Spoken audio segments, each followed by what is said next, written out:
Since the days of Atari's Space Race and Wipeout for the Magnavox Odyssey, racing games have come a long way. Although it's not hard to come a long way from this. I know it was the early 70s, but come on! I could have done better than that. I couldn't have done better than that. Racers are a huge pillar of the gaming industry, from the titans of Forza and Gran Turismo to casual classics such as Mario Kart and Crash Team Racing. However you slice it, these games are big. They can also, however, be a bit formulaic. Formula One lake? Does that work? Probably not. You choose your car or plane or weird flying boat thing and then race against your friends or enemies in a bid to see who can reach the finish line first. It's a simple yet effective approach that has brought gamers countless hours of joy over the decades, sure, but sometimes a racing game will veer off track and take players in a completely different direction. Whether that's down to its setting, characters, presentation, or a gameplay element totally out of left field, some racing games are just strange. We're celebrating 10 of those, there was inverted commas there, 10 of those today. Some of these games' oddities work extremely well and have made them quite popular. As for the others, let's just say that if they were cars, then they'd be extremely lucky to pass their MOTs. I'm Ben from TripleJump, and here are the 10 strangest racing video games of all time. Number 10. Rock and Roll Racing. Originally developed as a sequel to the much more normal RPM racing, Rock and Roll Racing for the SNES was the handiwork of Silicon and Synapse, who would later go on to become... wait a second, Blizzard Entertainment? Does that technically make this game a Warcraft prequel on wheels? Oh, I hope so. Rock and Roll Racing is your standard 16-bit racer, but with one notable twist. The game's soundtrack contained famous tunes from the likes of Black Sabbath and Deep Purple. Having a game with licensed music was a real treat back in the day, and for these great songs to be the soundtrack to a random racer, that was downright bizarre. Weirdly, this actually became relevant recently when the game was re-released and Blizzard had to warn streamers not to have the volume on while streaming the game due to the music. Although, judging by the reviews Rock and Roll Racing got, I highly doubt many people bothered to stream this thing in the first place, and even fewer bothered to watch it. Good songs though. Number 9. Homie Rollers. I'm just going to warn you now, I am doing my best to understand a passing toy fad in a country other than my own. Sorry in advance. I did not play with homies as a child, and I regret it every day. Homies were collectible figurines created by cartoonist David Gonzalez. They were based on caricatures of Mexican-American culture. The series was incredibly popular in the late 90s in the United States, but encountered some controversy because, well-intentioned or not, they played directly into the stereotypes that many people preferred not to reinforce. It probably isn't surprising that these toys eventually got the video game treatment, but they didn't get it until 2008, well after anyone would have thought to look for a game, let alone buy it. Players take control of 10 different homies and compete in the Wizard Circuit, a series of races in which the winner gets one wish from a local old man who claims to have magical powers. Bet you didn't expect that to be the story, I know I didn't. Even an old wizard couldn't save this game from negative reviews, as critics derided its poor controls and similarities to Mario Kart. In fact, with a score of just 23%, Homie Rollers is one of the lowest rated titles in the history of Metacritic, which is something, I suppose. Roll on, homies.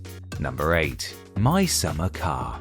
Some driving games require you to perform certain tasks before you can actually drive. I'm looking at you, Gran Turismo, and your stupid licenses. Why won't you let me play? However, very few driving games require you to build your car from scratch before you can hit the road.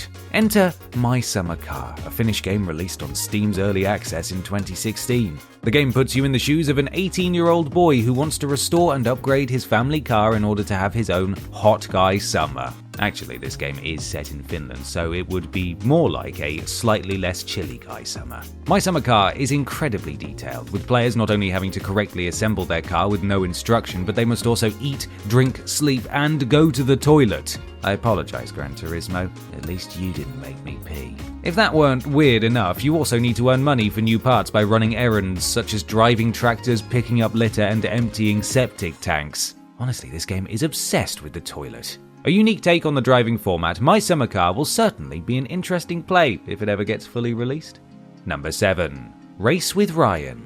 For those of you without children, which I assume is most of you so that I won't feel left out, Ryan's World is a YouTube channel aimed at young kids and starring 10-year-old Ryan Karji. The channel is extremely popular, amassing, hang on, this can't be right, 31.9 million subscribers, but he's 10! I've never felt so inadequate in my entire life. Even more embarrassingly for me, Ryan got his own video game in 2019 with the release of Race with Ryan. Players can take control of Ryan or a variety of other characters from Ryan's world, including Power Peck, Mixamo, and Choo Choo Gus, and that's it. I give up trying to understand you people. I'll just be here listening to my cassette tapes and watching my CRT television. The game is your bog standard kart race.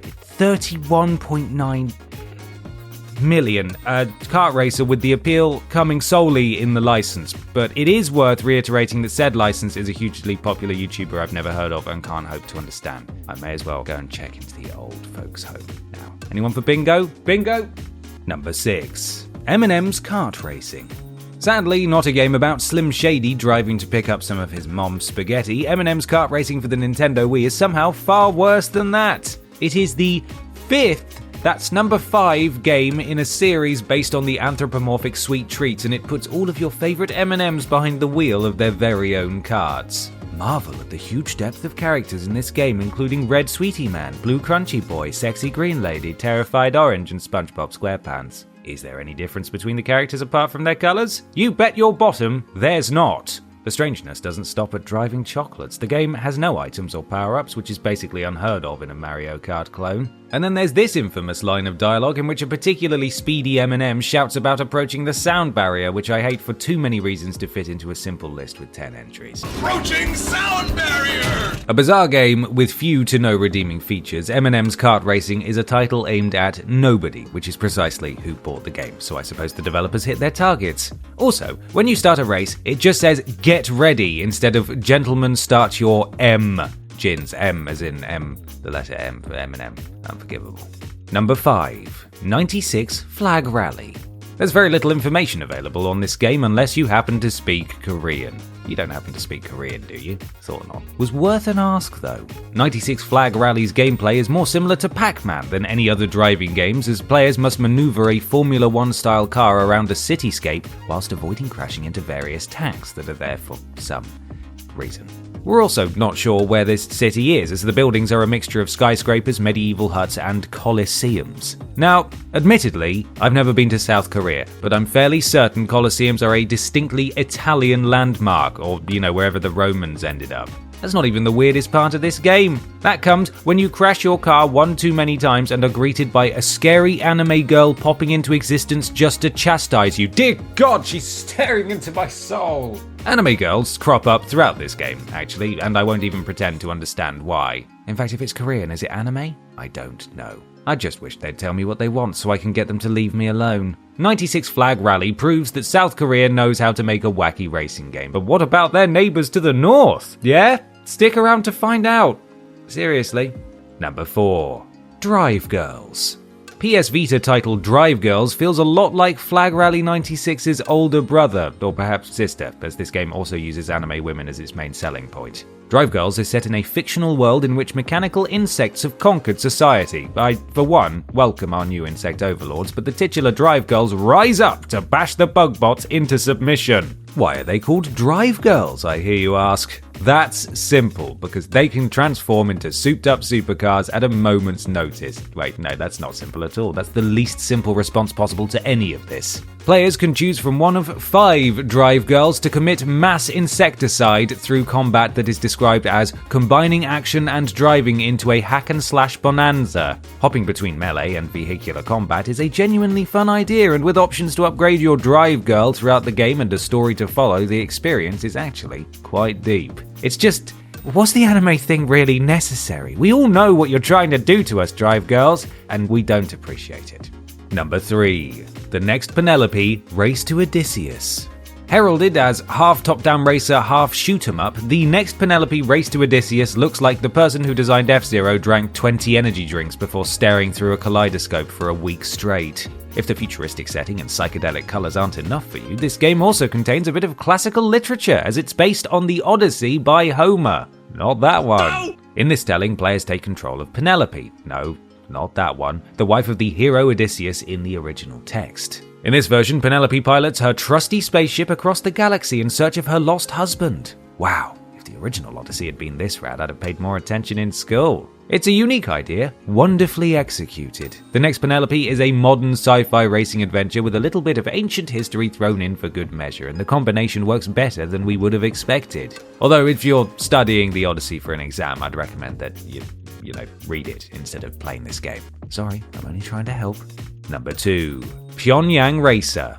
For the geographically challenged among you, Pyongyang is an Asian city on the Taedong River that just so happens to be the capital of North Korea. North Korea is not a country known for producing video games. In fact, they're known for an awful lot of other things, and video games wouldn't even crack the list of the top 5,000 of them. That's why it might come as a shock to you to know that the country produced a racing browser game in 2012. Developed by a North Korean tourism company, Pyongyang Racer gives players the chance to drive around the capital and take in some of the sights. If you're looking for a relaxing holibob to this isolated city though, then think again. You must follow a specific route in your vehicle or else face questioning from the traffic police. I suppose you can take the game out of North Korea, but you can't take the North Korea out of the game.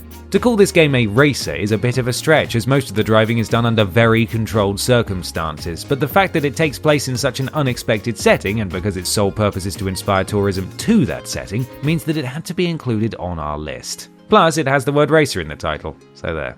Number 1. The Zoo Race. Oh boy, where do we even begin with this one? Maybe nowhere. Can we just skip it? No? Alright then.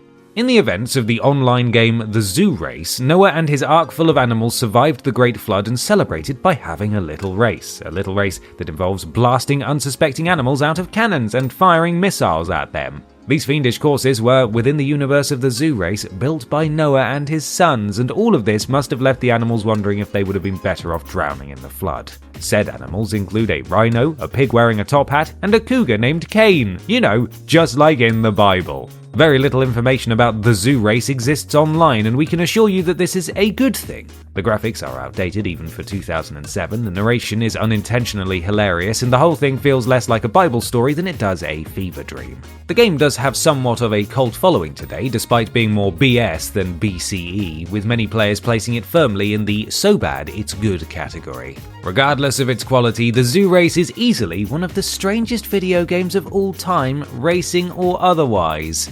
Amen to that.